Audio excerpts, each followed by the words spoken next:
hired this guy called Larry Fedora, the ex-North Carolina head coach. They're looking to also hire the ex-Kansas head coach as analysts. Now, I know it's a little bit too premature to say that, we're building like an Alabama-esque type of program.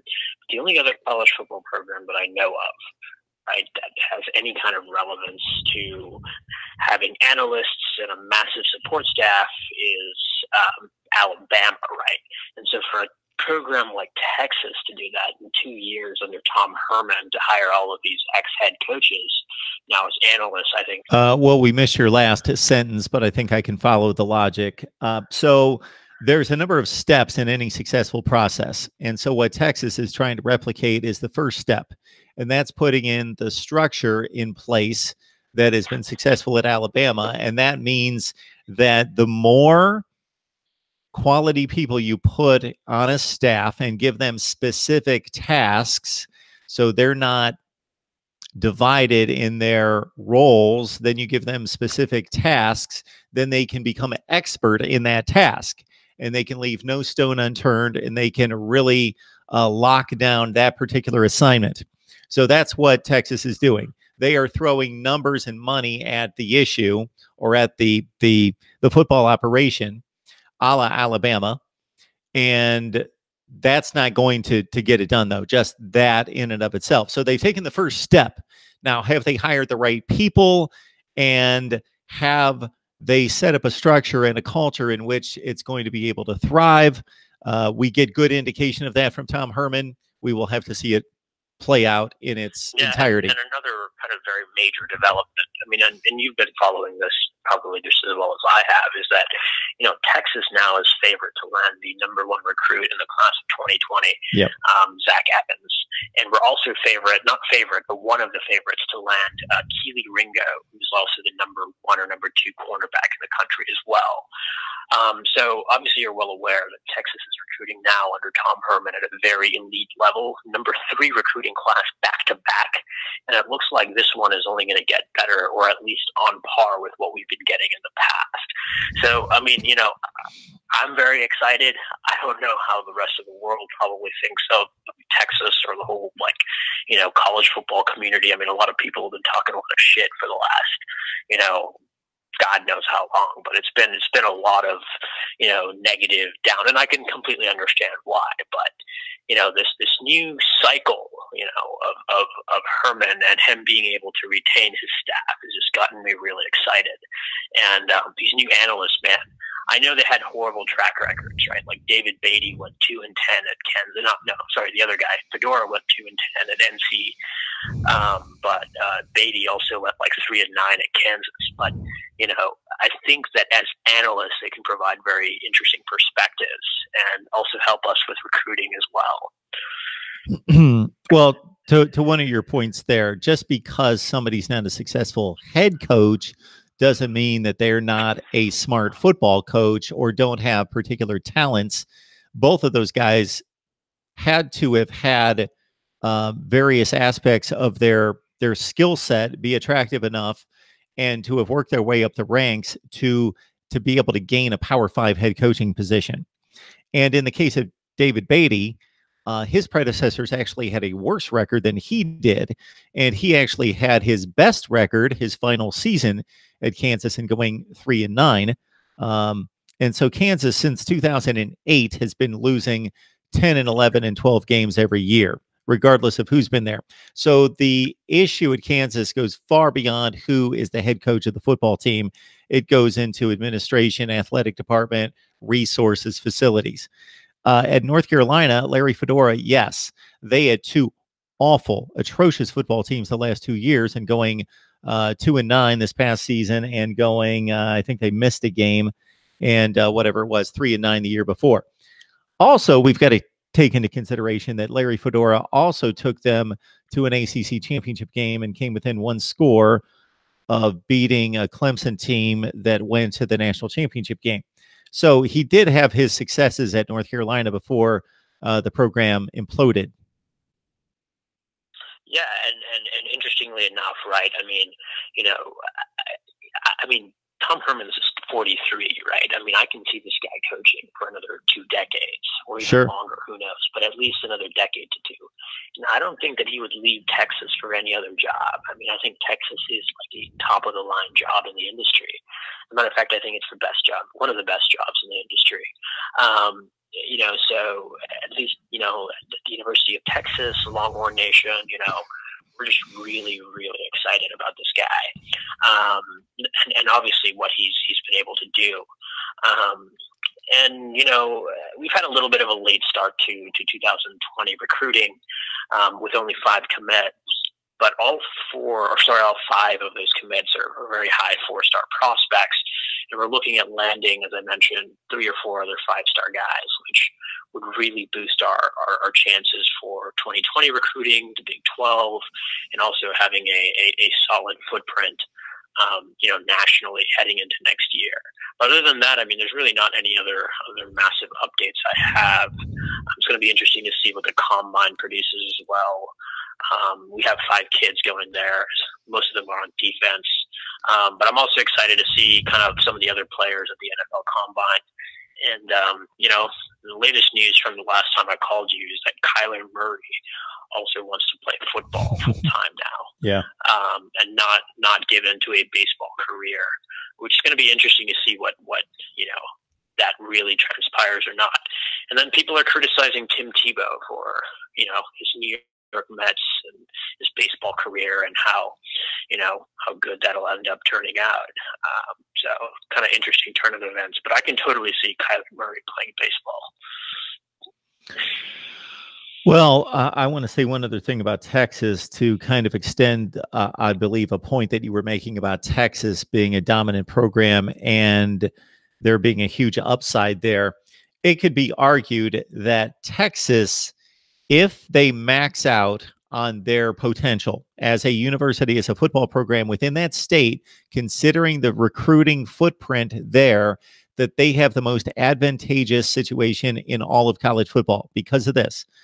The top 3 states in recruiting talent, of course, are California, Texas, and Florida.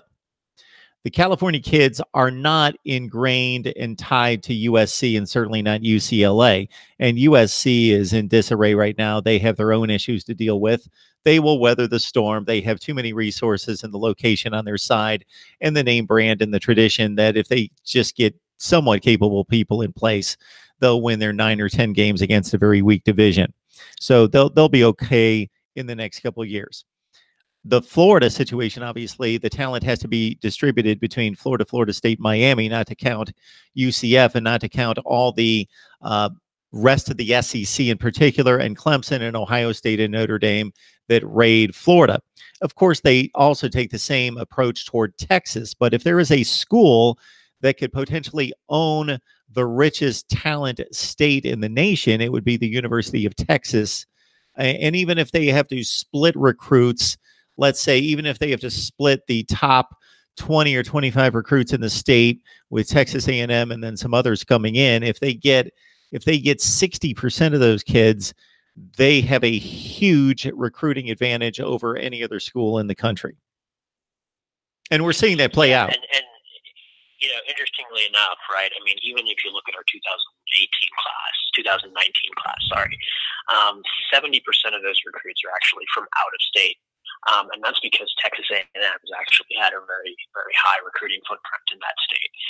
Not only have they been able to get a lot of those recruits this past cycle, but I mean, I think that a lot of people, a lot of kids from not in the state of Texas realize that Texas is a national brand. And if they do, go and commit 4 years of playing football there, they have a very high chance of having a good career, possibly making the NFL, good academics, etc. And that's just shown, right? I mean, we landed the #1 athlete in the country, Brew McCoy, and he was all USC.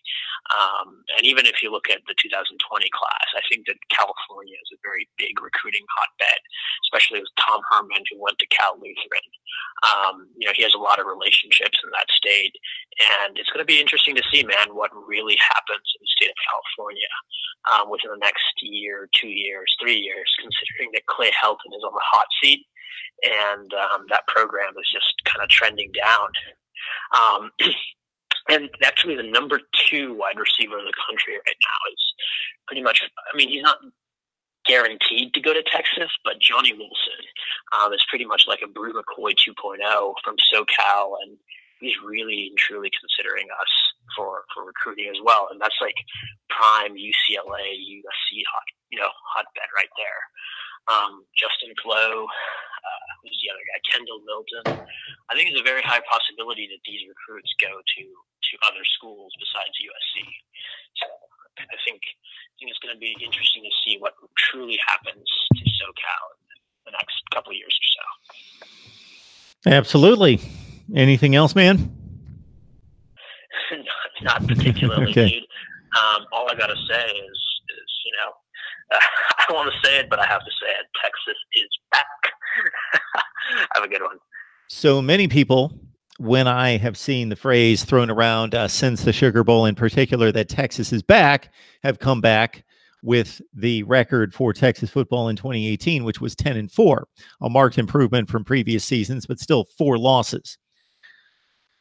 Consider how the season went, though, for Texas. They defeated Oklahoma. They defeated Georgia. They beat 2 of the top 5 to 6 teams in the country. They lost the Big 12 championship game in a very competitive game that went down to the final 2 to 3 minutes of play. Texas nearly won the Big 12 championship. They won a major bowl game against one of the best teams in the country. They beat one of the other best teams in the country. And in addition to the 10-4 record and a top 10 finish, it does not appear to be an aberration. If you look at the recruiting rankings, as Deeparad pointed out, with now 3 consecutive very, very elite classes in the fold for Tom Herman, Texas is hot right now. They're looking good. They're strong. They're credible again. They are kind of the anti-USC right now. They've kind of switched directions. Just a couple years ago, with Sam Darnold at quarterback, having taken over in Game 4 and USC running the table and proving, despite not winning the Pac-12 in 2016, to be the best team in the conference and winning the Rose Bowl, it appeared as though USC's trajectory was going high, going up. Texas was coming back down the other way. But they were both major brands, superpowers, traditionally in college football, that were down, but at least USC was coming back. Texas was continuing to trend it down. Now they've kind of switched positions. USC looks to be in disarray, and Texas is definitely trending up. And again, we just can't take the 14 games that were played this season. We have to take the performance in its entirety. This is just a completely different football team taking the field at the end of 2018 than what we saw in 2016. And we saw the building blocks in place. And now, once Tom Herman is able to get another elite recruiting class on the field at Texas, look out.